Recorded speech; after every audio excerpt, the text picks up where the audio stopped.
Business Club de France des agriculteurs, spécial salon de l'agriculture avec Michel Picot. Bienvenue dans cette émission spéciale du Business Club de France des agriculteurs, parce que les agriculteurs sont aussi des entrepreneurs avec des métiers très spécifiques, parfois difficiles, mais ne l'oublions pas, sans eux, nous ne mangerions pas. Soyez les bienvenus.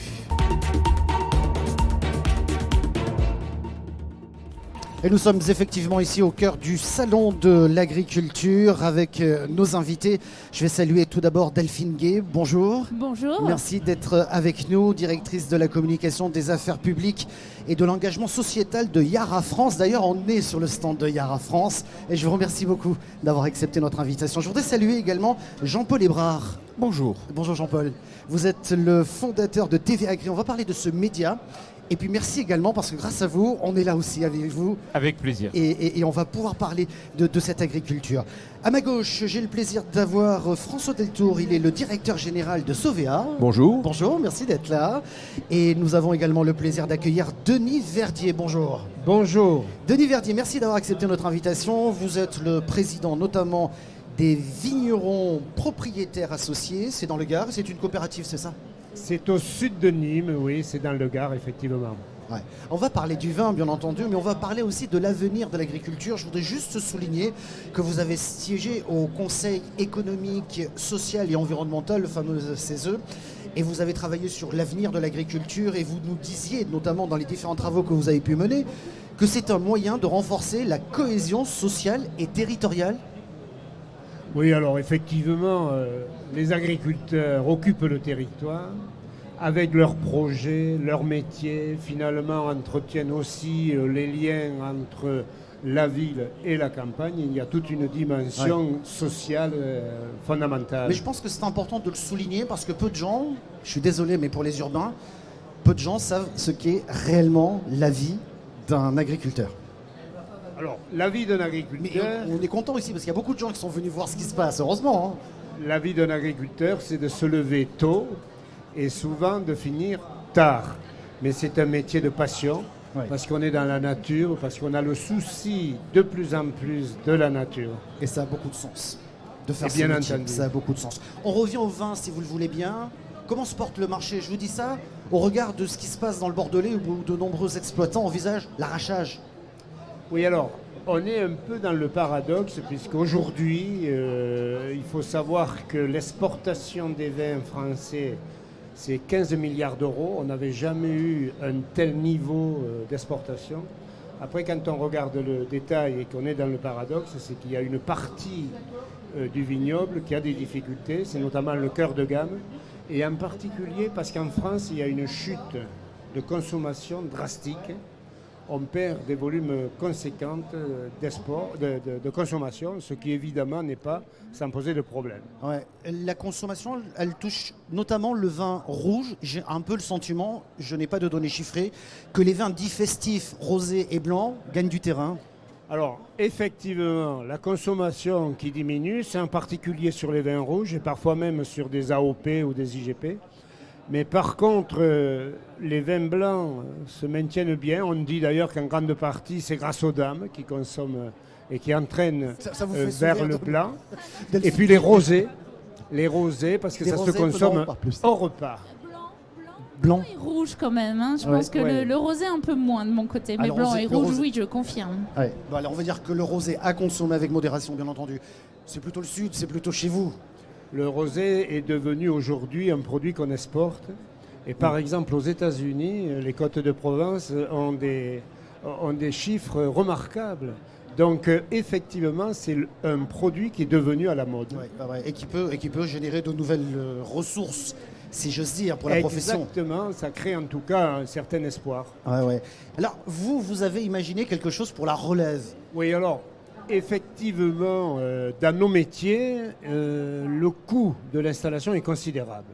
Il faut acheter du foncier, il faut évidemment s'équiper en matériel, il faut avoir le fonds de roulement nécessaire, il faut avoir les marchés. C'est extrêmement compliqué et lourd financièrement. C'est une enveloppe autour de 600 000 € minimum pour pouvoir y aller, c'est Exactement, ça, hein ? sur un vignoble de cœur de gamme, il faut compter autour d'un investissement de l'ordre de 600 000 euros pour un jeune qui débute avec une exploitation de l'ordre de 10-15 hectares. Voilà. Oui. Donc, effectivement, ça calme. Il y a très peu de jeunes qui s'installent. Et aujourd'hui, la succession n'est pas assurée, quoi. On n'est pas assuré d'avoir suffisamment de bras qui acceptent, etc. Donc, on a imaginé une formule pour porter le foncier avec un premier constat. La France n'a jamais eu autant d'épargne que cette période. D'une part, ça paraît paradoxal, mais c'est comme ça. Et avec à côté de ça, la loi Madeleine qui permet de la défiscalisation sur les investissements qui sont vertueux. Donc nous avons créé une société qui a vocation à faire appel à l'épargne. Et avec cette épargne, on constitue un fonds qui va porter le foncier en mettant un jeune qui s'installera en fermage avec une obligation de rachat dans 5 ans, ce qui créera un peu un effet revolving. Je ne sais pas si j'ai été clair dans l'explication. Je pense que si, mais je trouve ça assez innovant finalement. Je trouve que c'est une manière originale. Oui. Bon, je ne suis pas sûr que les banques vous regardent. Alors, les banques sont rassurées parce que si nous, on apporte dans l'installation des jeunes une partie du coût de l'investissement, ça les rassure. D'autant qu'on a la coopérative derrière qui assurera la commercialisation. Donc, c'est un projet d'entreprise que nous avons constitué. Et d'ailleurs, il s'appelle Vignoble Associé. Et sur n'importe quel moteur de recherche, vous pouvez le trouver. Voilà.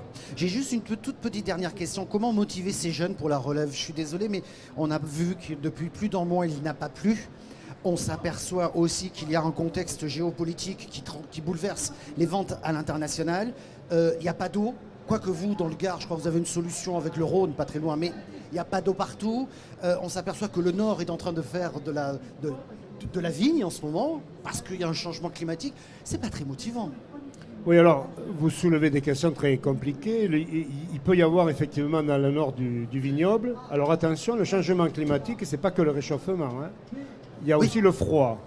C'est-à-dire que le risque du gel existera d'autant plus qu'on a à la fois très froid et très chaud dans les mêmes périodes à 6 mois près. Quoi, hein. Après, la question de l'eau est terriblement difficile et c'est peut-être une occasion de dire... que l'eau doit être partagée, mais sans passion. Il faut poser le sujet. Ouais. On est dans un secteur où il va manquer d'eau, et donc il faut savoir comment l'utiliser. Alors que quand il pleut, cette eau, elle part vers où? Vers les mers ou océans, dont on dit que le risque, c'est qu'ils augmentent en hauteur. Donc il y a peut-être une idée d'économiser l'eau en la stockant pour la redistribuer, l'eau de pluie, pour la redistribuer quand il fait chaud. Avec de grandes bassines, mais c'est un autre débat. Oui, alors ça c'est un débat qui est difficile, mais je crois qu'il faut le dépassionner, quoi. Il faut le prendre au plan local, calmement. Je pense aussi. Delphine Gay, merci d'être là. On est chez vous, Yara France. Que faites-vous chez Yara ? Alors, Yara, tout d'abord, a pour mission de produire des solutions de nutrition des plantes et de santé des sols pour fournir l'alimentation indispensable à tous nos agriculteurs et à toutes nos agricultures. On peut dire le mot engrais ? Alors, en effet, nous fournissons des engrais, mais pas seulement. En fait, toute une palette de solutions qui permettent aujourd'hui d'avoir une alimentation de qualité, variée, diversifiée. Je vais vous donner un seul chiffre. Nous avons 3 sites de production en France, 2 spécialisés dans la fourniture d'engrais. Et à votre avis, ces 2 sites de production d'engrais en France nourrissent l'équivalent de combien de personnes, combien d'habitants ? Aucune idée. 41 millions de Français. Sur vos 3 sites ? Sur mes 2 sites. Enfin, vos 2 sites. Ouais, spécialisés dans la production d'engrais. Donc voilà, simplement pour rappeler que les engrais permettent aujourd'hui de nourrir, ces engrais minéraux, azotés, nourrissent 50% de la population mondiale. Vous avez parlé des 3 usines, il y en a une à Montoire, c'est en Bretagne. Oui. À Ambès, en Gironde, Gironde, c'est voilà, ça ? tout à fait. Et au Havre. Et au Havre, la 3e, qui là fournit aussi d'autres solutions pour la nutrition des animaux et également des solutions pour dépolluer, notamment nos voitures diesel avec la fameuse, le fameux produit uréique. Adiblou. Bravo, Jean-Paul. Ah oui, d'accord. Enfin, qui suit. Je voudrais juste rappeler que la maison mère est norvégienne. Tout à fait. Et que le groupe dans le monde, c'est 17 000 personnes dans 60 pays, 600 personnes en France. Exactement, sur nos 3 sites. Vous avez évoqué les engrais Minéraux azotés du futur. Azotés, voilà. Ouais. Juste petite parenthèse, avec le contexte actuel et la guerre en Ukraine, est-ce que ça pose un problème? Comment vous analysez cette situation? Parce qu'on sait que ce pays était un gros producteur d'engrais azotés, d'azote surtout. Alors oui, c'est vrai que la Russie a des mines, notamment de potasse, comme la Biélorussie. Ils fournissent à eux deux 46% des besoins mondiaux.